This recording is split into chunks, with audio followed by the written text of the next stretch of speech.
É que eu senti que eu tive essa parceria legal que eu sinto que você tem com o Tai, que você tem com o Shin, e eu tive com o Minerva. Eu tive uma reunião com ele hoje. Reunião? Mais uma parada foi mais uma ajuda, na verdade. Ah, já entendi. Fala 2 segundos que eu já costurei. Mas... eu costurei 2 vezes agora, costurei a segunda vez. Mas eu sinto que, por exemplo, o laço que eu tive com o Minerva ajudou ele e me ajudou. Foi uma ajuda mútua dentro da carreira dos dois no tempo que foi. E eu sinto que Tai e Shin, mas principalmente Tai, eu sinto essa relação com você, inclusive, vou até fazer um exposed mínimo aqui, tá? Quando vocês ganharam a primeira vez, foi 2019. Vocês tinham ganhado e a gente tinha ganhado. Vocês ganharam o CBLOL e a gente tinha ganhado pra subir. Isso. Sim. No momento que o jogo acabou, no lugar que eu estava, que eu não vou... o Tai apareceu. E foi muito engraçado, porque a gente tinha acabado de ver ele ganhando e ele tava lá no lugar que eu tava trabalhando. Tipo, pela afinidade e tal. E uma das coisas que eu perguntei foi sobre você, obviamente. Falei, pô, e como é que é o trabalho da comissão? E eu lembro que ali ele já falou muito bem. Ali ele já me deu um heads up de que, pô, que ele sentia a vontade de trabalhar com você. Sim.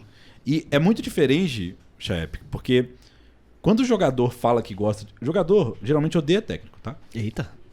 Mas você quer falar a verdade? No início é verdade. O padrão do jogador é não gostar do técnico. Por quê? Porque o jogador é espírito livre. Ele joga... Faz o que quer, quando quer. Tem ele sempre foi assim. Nunca teve alguém falando na cabeça dele. Ele jogou, ele foi do prata até o challenge.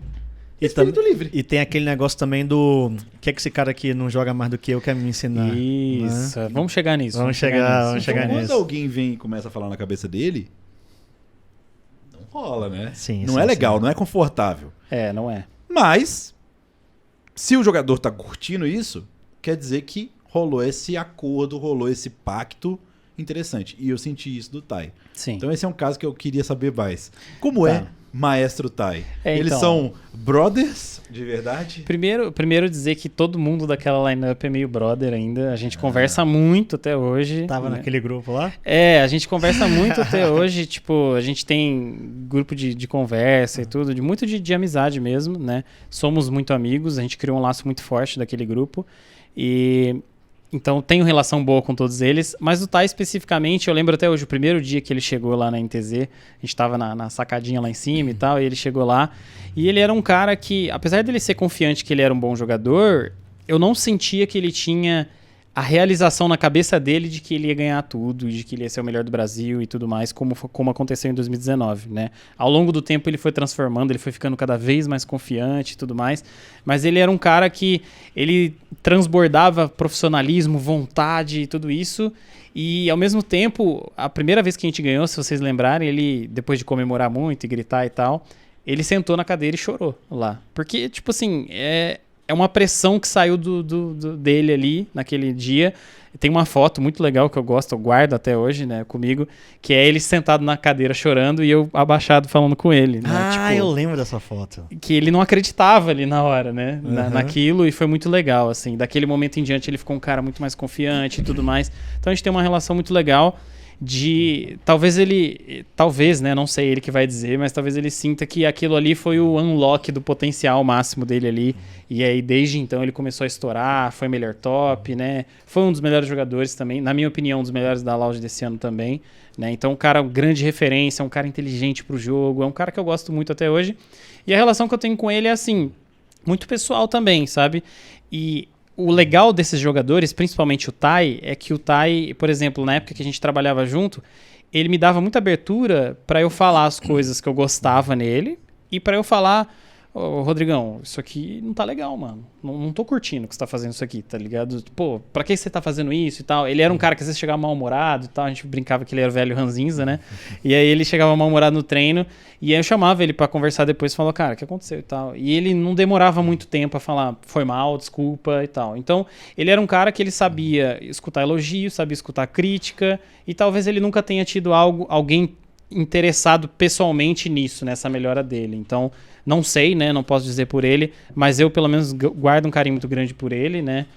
Mesmo a gente não trabalhando junto agora, é um cara que eu respeito muito, eu elogio ele sempre nas redes sociais e tudo, porque é um cara genuinamente muito bom, muito esforçado, que gosta de vencer, e é um cara muito profissional também.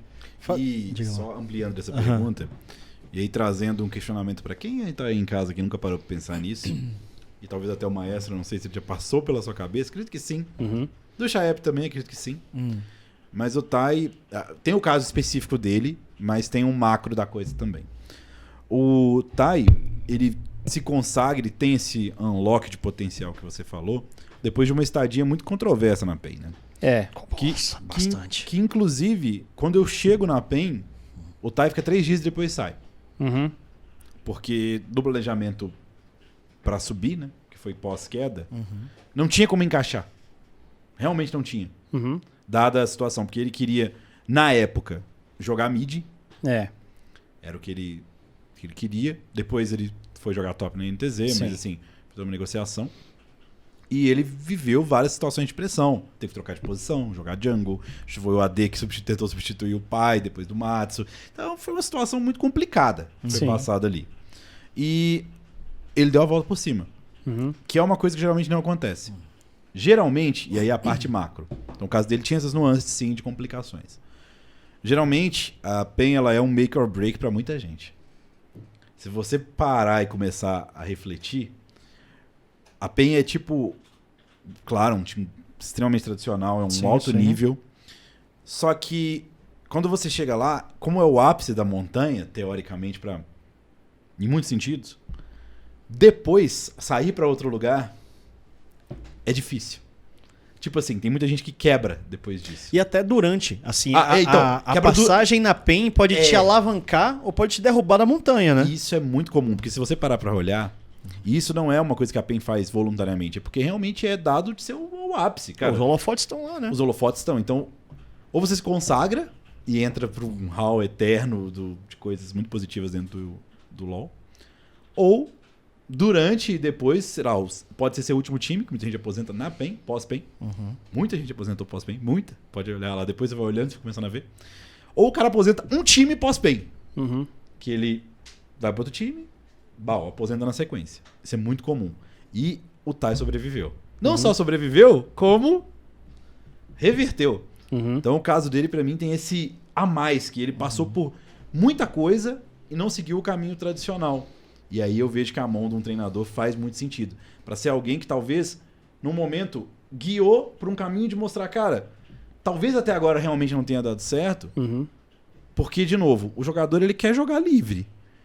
E eu também falo isso que você coloca para os jogadores. Cara, lógico, você vai ser o melhor possível, mas um jogo inteligente requer muito menos de você. Sim. Essas são as coisas que eu mais falo. Sim. Cara, eu prefiro o time inteligente, não precisa ficar fazendo play. Ele pega uma vantagem e acabou. E só comentando isso, ilustrando isso que o Diogo falou, você também comentou sobre o negócio de esse cara nem sabe mais que eu, não sabe jogar mais que eu e tal. Cara, eles têm razão. Na verdade é essa. Mas o meu trabalho não é ensinar ninguém a jogar. Exato. Essa que é a questão. Então, tem uma frase bem legal do Mourinho, né? A gente comentou do Mourinho aqui, que ele diz: Never coach the player, coach the team. Então, nunca treine o jogador. Eu não sou treinador de jogador, sou treinador de times. Eu formo times, né? Eu formo estruturas, eu formo dinâmicas de grupo, eu formo objetivos únicos entre as pessoas, né? Então esse é o meu papel, juntar as culturas diferentes e criar um objetivo único. É criar tribos, né? Como o Phil Jackson fala no livro dele também, né? Tem vários níveis de tribo, de relacionamento entre as pessoas, desde as antiguidades e tal. O meu objetivo é subir cada vez mais o relacionamento entre essas pessoas para que elas confiem umas nas outras e para que elas possam fazer um trabalho com o objetivo único de vencer no final do campeonato. Então, o meu trabalho nunca foi, nunca será ensinar um jogador a jogar LoL, né? Então, é aí que as pessoas se enganam, na minha opinião, quando elas falam: mas o cara nem sabe mais do que eu, não sabe, o cara não é coreano e tal. Eu não preciso ser coreano, não é isso, não é para isso que eu vim, né? Não é para isso que eu vim. Eu vim ensinar um jogador a lidar com esse jogador, com essa situação, a formar esse time, a executar esse tipo de composição. Quando o negócio aperta, como é que a gente vai para cada lado, né? Então, mediar as conversas, mediar as negociações ali, né? E trabalhar todo o ecossistema, desde as pessoas, o fisioterapeuta, o psicólogo, o pessoal do Academy agora também, que é uma coisa adicional que agora vem para qualquer trabalho de head coach que se preze aí, acaba vindo o Academy junto, né? Acaba vindo o Academy junto, porque querendo ou não é o futuro do seu time que pode estar lá, né? Ali dentro. Então, tem muitas outras funções, infinitas funções que não são ensinar um jogador a jogar LoL. Né? Então, por isso que eu discordo veementemente dessas afirmações. Né? Eu não preciso saber mais do que o cara de LoL. Eu jamais vou saber. O treinador da Serena Williams não vai saber bater na bola melhor do que ela. O treinador do Cristiano Ronaldo não vai saber cabecear a bola melhor do que ele. Mas ele pode falar, Cristiano, que tal nessa situação, como esse cara fica mais para a esquerda, você fica mais para a direita? Porque daí eu confio que o teu pulo você vai chegar lá e vai cabecear e tal. E vai botar pro gol, né? Então, é isso. É dar a situação favorável pro seu jogador, ensinar ele a atuar em grupo, porque, afinal de contas, LoL é um jogo coletivo.